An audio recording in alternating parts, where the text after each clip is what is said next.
नमस्कार, कालका से समालखा में आप सभी का स्वागत है। मैं हूं आपके साथ सृष्टि शुक्ला। रुक कर लेते हैं खबरों का।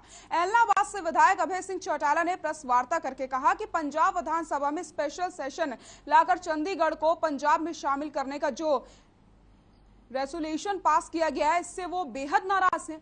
कड़ी आपत्ति जाहिर करते हुए अभय सिंह चौटाला ने SYL के मुद्दे पर सीएम मनोहर लाल खट्टर को प्रधानमंत्री से बात करनी चाहिए, उन्होंने ये कहा है।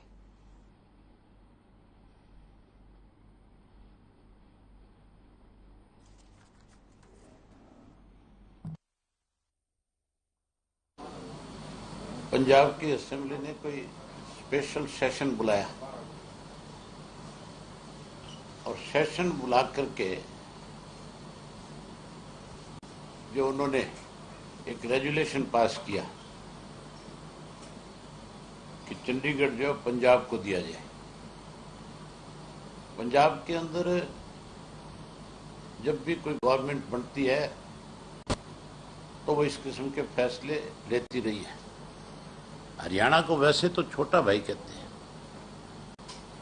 और हरियाणा के हितों के खिलाफ असेंबली में सारे के सारे लोग जो छोटा भाई कहने वाले हैं, चाहे वो किसी भी राजनीतिक दल से संबंध रखते हैं, वो फिर हरियाणा के साथ विश्वासघात।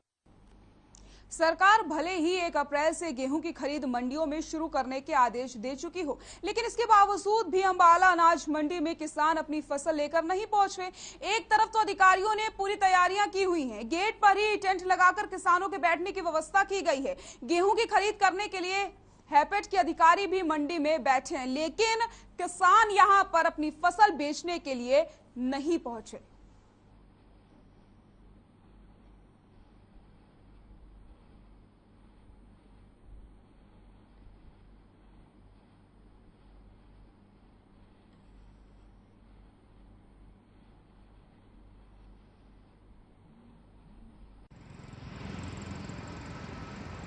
सरकार के आदेशानुसार आज से गेहूं की खरीद स्टार्ट है। अभी तक मंडी में कोई किसान आया नहीं, जैसे ही आएगा हम पूरी तरह तैयार हैं। हमारे गेट पे आते गेट पास करते कंट्रोल रूम तैयार है, पानी की अच्छी व्यवस्था है, टॉयलेट वगैरह सारे साफ हैं, स्पेस हमारे पास काफ़ी है, दोनों कवर साइड बिल्कुल साफ सुथरे हैं, स्टाफ हमारा पूरा मुस्तैद है। नहीं ऐसी बात नहीं है, यो इस बार थोड़ी सी मौसम बीच में ठंडा रहा नहीं, उसकी वजह से लेट है 2-4 दिन।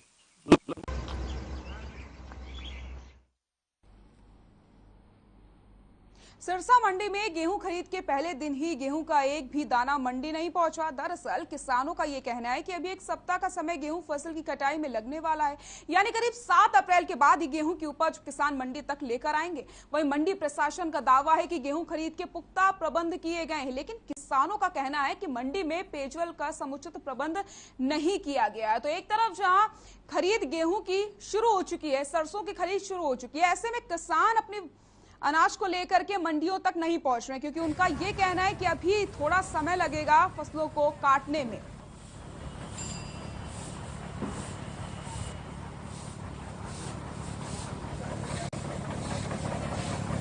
अभी तक कोई गेहूं नहीं आई है, व्यवस्था पूरी तरह सही है, सारे वाटर कूलर ओके हैं, शौचालय साफ है, लाइटें ओके करवा दी सारी, और किसी तरह कोई दिक्कत नहीं है। फिलहाल जब गेहूं आएगी उसी टाइम साथ साथ परचेज करवा दी जाएगी किसान। कब तक उम्मीद है, कब तक गेहूं आएगी? आईडिया है 7 तारीख के आसपास आनी चाहिए। तो वजह क्या है सर? वजह हफ्ता लेट क्यों आ रही है? वजह लेट नहीं है, हमारे अपने यहाँ शुरू से ही 12-13 के आसपास आती रही है। इस बारी गर्मी ज़्यादा, तभी 7 तारीख बताई, नहीं 12-13 के आसपास आती है। धान को लेकर सर क्या कुछ व्यवस्था रहती है? धान को लेकर वैसे टेंडर लगाए थे, उस दिन हमारी DC साहब से मीटिंग हुई थी, वहाँ उन्होंने कहा था भी कोई दिक्कत नहीं है। गेहूं खरीद का 1 अप्रैल से पहला दिन था कागजों में, लेकिन गेहूं मार्केट में नहीं आई है अभी तक। ये जब अंदाजा है कि 1 हफ्ता और लग जाएगा। तो क्या मानते हैं कि किसान देरी से कटाई? किसान देरी से तो नहीं कटाई करेगा, लेकिन कुछ मौसम की वजह से ये थोड़ा लेट है, नहीं तो 1 अप्रैल को गेहूं आ जाती है तकरीबन। इसका क्या रेट रहने वाला है गेहूं का? गेहूं का सरकारी रेट तो 2015 रुपये है जी, लेकिन लोगों में यही है कि गेहूं जो है 2100 रुपये ऊपर बिकेगा। सर गेहूं की व्यवस्था जब पता चलेगी, जब मंडियों के अंदर पूरी आवक हो जाएगी, पूरी गेहूं आने लग जाएगी, जब उनका दावा है जो फेल होता है, वो पहले दिन तो दावा करते हैं भी हम इतनी कर देंगे, वो कर देंगे, जब गेहूं आने लग जाती है जब इनके दावे सभी फेल हो जाते हैं। अभी हफ्ता है, हफ्ते के बाद देखना इनकी कितनी वो दावे सच निकलते हैं या क्या निकलता है। तो अभी कितना क्या माना जाए, अभी गेहूं कब तक किसान लेकर आ जाएंगे मंडी में? लगभग एक हफ्ते बाद गेहूं आना स्टार्ट हो जाएगा मंडियों के अंदर।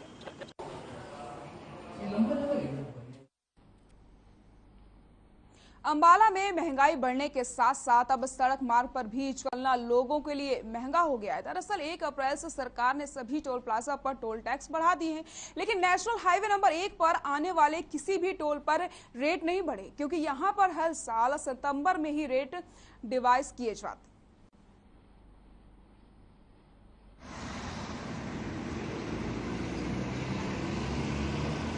टोल प्लाजा मैनेजर हूं और वर्तमान में यही इसी पोस्ट पर गग्गा टोल प्लाजा में पदस्थ हूँ। सर, हमारे यहाँ रेट अभी कोई रिवाइज नहीं हुआ है। जो अप्रैल में हर जगह हर प्लाजा पर रेट रिवाइज होते हैं। NH 1 के ऐसे कई प्लाजा हैं हमारे जो कि जलंधर से लेकर पानीपत तक के बीच में, इनमें कहीं कोई इनका रेट रिवाइज सितंबर के महीने में होता है, फर्स्ट वीक में, और तभी से रेट लागू होती है NH 1।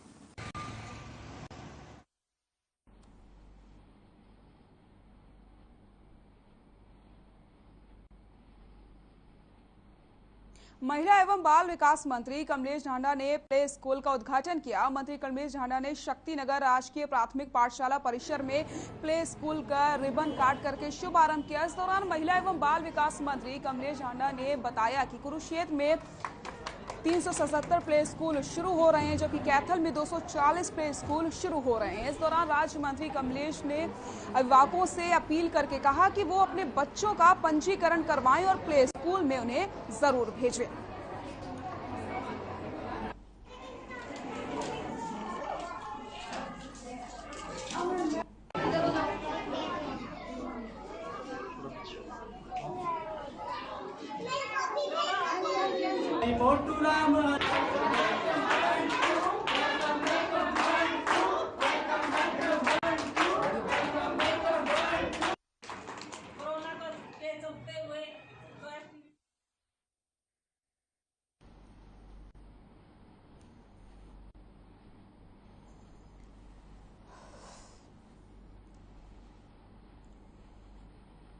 पिहोवा के अनुनाय रोड स्थित में 7 दिवसीय मुफ्त मेडिकल चेकअप कैंप का शुभारंभ किया गया। ये कैंप संत बाबा मान सिंह के निर्देशानुसार लगाया गया है, जिसमें खेल मंत्री संदीप सिंह ने बतौर मुख्य अतिथि शिरकत की।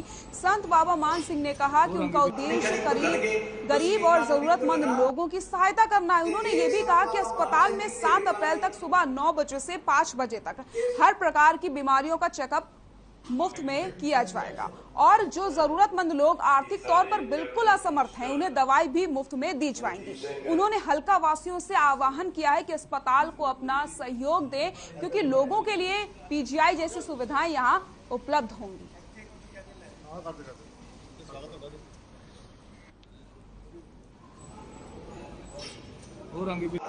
हॉस्पिटल है संत ईश्वर सिंह जी चैरिटेबल ट्रस्ट के ऊपर पिहोवा को मान है, और यहाँ पर बहुत अच्छे तरीके से लोगों का इलाज शुरू। और 1 अप्रैल से यहाँ पर काफ़ी मशीन्स जो हैं, हाईटेक मशीन्स, जो इलाज करने के लिए, ट्रीटमेंट को देखने के लिए कौन सी बीमारी है और उसका क्या इलाज है, उस प्रकार की, चाहे वो एक्सरे मशीन है, ECG है, चाहे वो आपके डायलिसिस मशीन्स हैं, और आपके जितने भी हार्ट से पेशेंट हैं उसके रिलेटेड जितनी भी मशीन्स हैं, आपके जितनी भी बोन्स इंजरीज हैं उसके मुताबिक बहुत सी ऐसी मशीन्स हैं जो इस नज़दीक एरिया में भी नहीं है। डेंटल के अगर देखें तो उसको भी, तो मैं मतलब ओवरऑल अगर देखूं तो यहाँ का एक हर वर्ग के व्यक्ति के लिए बहुत अच्छा हॉस्पिटल है।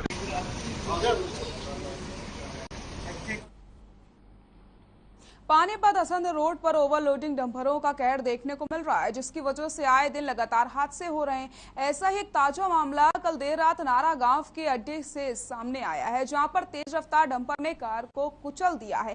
कार में सवार 2 बच्चे, महिला और युवक को कार के दरवाजे तोड़ करके बाहर निकाला गया, लेकिन तब तक कार चालक की मौत हो चुकी थी, जबकि अन्य 3 सवार गंभीर रूप से घायल हैं। तीनों को पानीपत सिविल अस्पताल में ले जाया गया।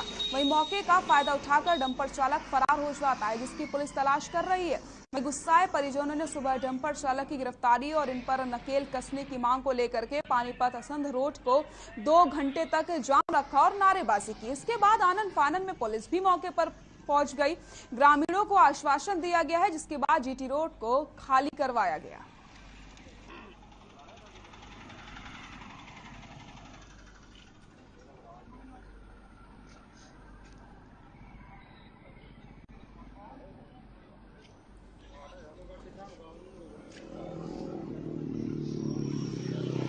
खुद मौके पर आया हूँ।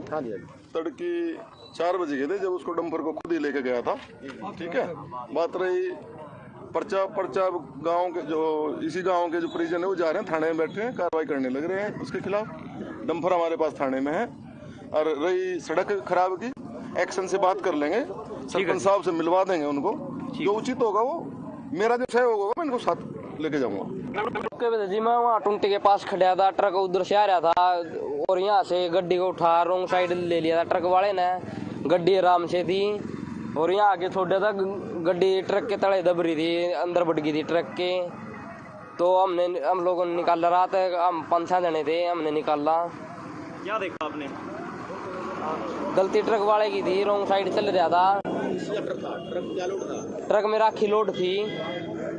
गाड़ी में कौन कौन था? गाड़ी में रामपाल था, रामपाल की घरवाली थी।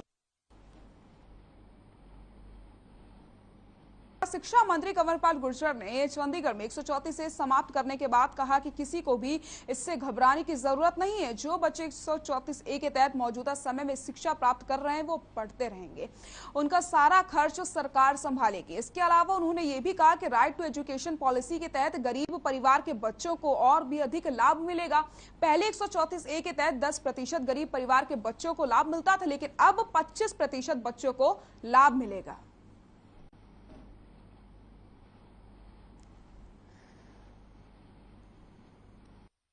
देते थे वो राशि भी हमने बढ़ा दी। जहां हम 300 रुपए दे रहे थे वो हमने 500 रुपए कर दी। जहां 500 रुपए कर रहे थे वहां हमने 700 कर दी। जहां 700 में दे रहे थे वो 900 रुपए हमने कर दी। उनकी एजुकेशन इसी प्रकार से जारी रहेगी। और जो हमने आरटी हमने शुरू की है तो उसमें गरीब व्यक्ति को और ज्यादा लाभ होगा। जहां हम अभी तक 134 ए के तहत हम केवल 10% बच्चों का एडमिशन करा सकते थे, तो इस नियम के तहत हम 25% बच्चों का एडमिशन करा सकते हैं। और इसमें दूसरा लाभ हमें एक और भी रहेगा कि इसमें केंद्र सरकार की भी मदद उसमें मिलती है। जो राशि खर्च होती है उसमें 60% केंद्र देता है और 40% स्टेट देता है। तो जो राशि हम खर्च करते हैं उतनी राशि खर्च करके लगभग उतनी राशि खर्च करके हम 25% बच्चों को एजुकेशन देने का काम करेंगे। मैं समझता हूँ इससे सबको लाभ है। लेकिन कुछ राजनीतिक दल इस प्रकार से होते हैं जो इस प्रकार की बयानबाजी करते रहते हैं। अब मैं पूछना चाहूंगा जिन्होंने बयानबाजी की, खासकर कांग्रेस की अध्यक्षा ने भी बयानबाजी की है कि हमने ये गरीब के खिलाफ किया है। तो 2007 में ये नियम जो लेके आए थे तो कांग्रेस लेके आई थी। तो मुझे ये तो बता दो कि एडमिशन कितने किए थे? सिंगल एक एडमिशन भी नहीं किया। 2007 से नियम तो बन गया लेकिन किया नहीं। 2013 में नियम में सुधार तो किया कि भाई सुधार तो क्या करना था, वो जो 25% था उसको घटा के 10% किया। एडमिशन तब भी एक भी नहीं एडमिशन हुआ। जब 2014 में हमारी सरकार आई तो 2016 में पहला एडमिशन 134 ए के तहत जो किया हमने, वो भारतीय जनता पार्टी की जब सरकार बनी उसने किया, हमने किया उसका।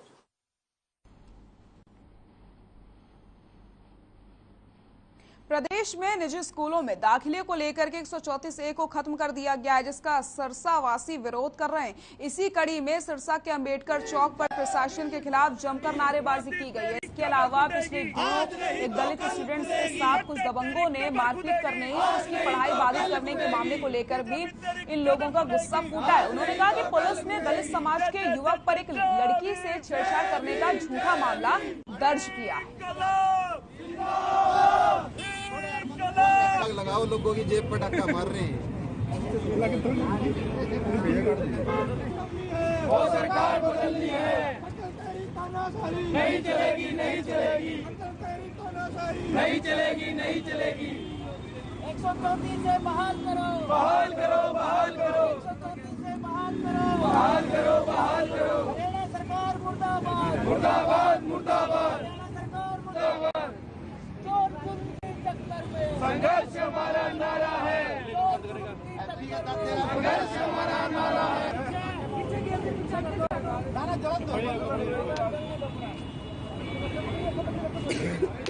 थोड़ा पीछे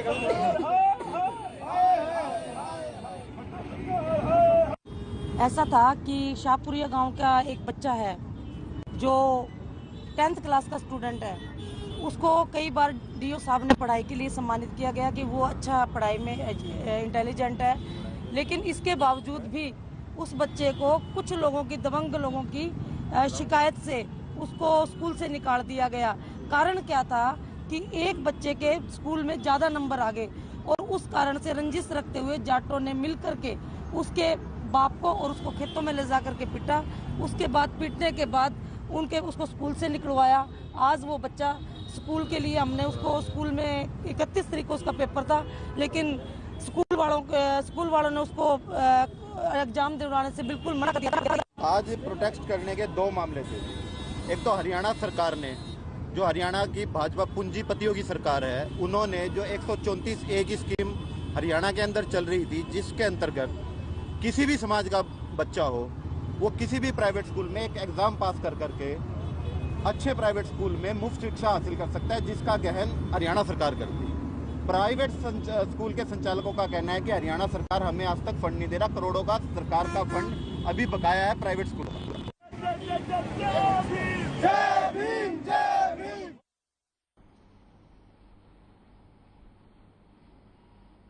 शिक्षा विभाग के निर्देश पर प्रदेश भर के स्कूलों के अध्यापक बच्चों को सरकारी स्कूलों के साथ जोड़ने की कवायद में लगे हुए हैं। विभाग का प्रयास है कि शहरी और ग्रामीण क्षेत्रों में ज्यादा से ज्यादा बच्चों का सरकारी स्कूलों में दाखिला हो, जिसको लेकर के कैथल से स्कूलों के अध्यापक जो एक और घर घर जाकर के बच्चों को सरकारी स्कूल में प्रवेश दिलवाने के लिए प्रेरित कर रहे हैं। तो वहीं दूसरी ओर नए बच्चों का अनोखे अंदाज में स्वागत किया जा रहा है। आपको बता दें कि गांव में बच्चों को तिलक लगा करके और रिबन कटवा करके स्वागत हो रहा है। साथ ही ढोल नगाड़े भी बजाए जा रहे हैं, जिस पर बच्चे थिरकते हुए नजर आए। ये तस्वीरें आप देखिए किस तरीके से बच्चों का स्वागत किया गया है।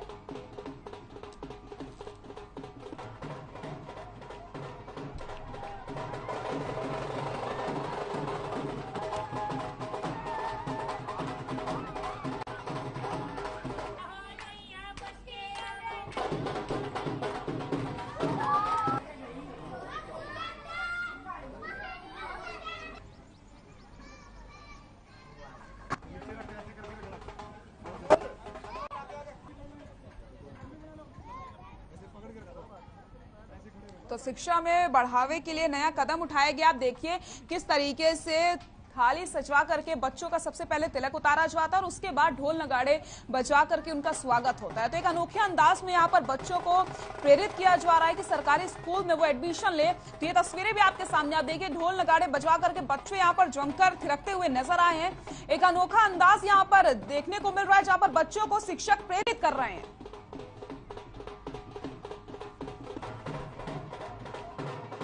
बहुत खुशी है सानू, ਸਾਡੇ ਬੱਚੇ ਸਕੂਲ 'ਚ ਨਵੇਂ ਦਾਖਲ ਹੋਏ ਨੇ। ਜੋ ਸਾਡੇ ਟੀਚਰ ਹੈ ਬਹੁਤ ਵਧੀਆ ਹੈ, ਬੱਚਿਆਂ ਦੀ ਪੜ੍ਹਾਈ ਵਾਸਤੇ ਬਹੁਤ ਮਿਹਨਤ ਕਰਦੇ ਨੇ, ਘੁਮਾਉਣ ਵਾਸਤੇ ਵੀ ਲੈ ਜਾਂਦੇ ਨੇ, ਬੱਚਿਆਂ ਨੂੰ ਬਹੁਤ ਕੁਝ ਸਿਖਾ ਰਹੇ ਨੇ ਕਿ ਸਾਨੂੰ ਬਹੁਤ ਜ਼ਿਆਦਾ ਅੱਜ ਪਿੰਡ ਵਾਲਿਆਂ ਨੂੰ ਖੁਸ਼ੀ ਆ ਕਿ ਸਾਡੇ ਬੱਚੇ ਹੋਰ ਵੀ ਅੱਗੇ ਵਧਣੇ। ਇਹਨਾਂ ਨੂੰ ਸਾਡਾ ਸਕੂਲ ਵੀ ਵੱਡਾ ਹੋਣਾ ਚਾਹੀਦਾ ਹੈ, ਕਿਉਂਕਿ ਇਹ 5ਵੀਂ ਦਾ ਸਕੂਲ ਆ, ਅੱਗੇ ਵੀ ਸਕੂਲ ਵਧੇ, ਕਿਉਂਕਿ ਟੀਚਰ ਹੋਰ ਵੀ ਨਵੇਂ ਆਉਣ के बच्चों को और भी ज़्यादा पढ़ाई लिखाई मिले।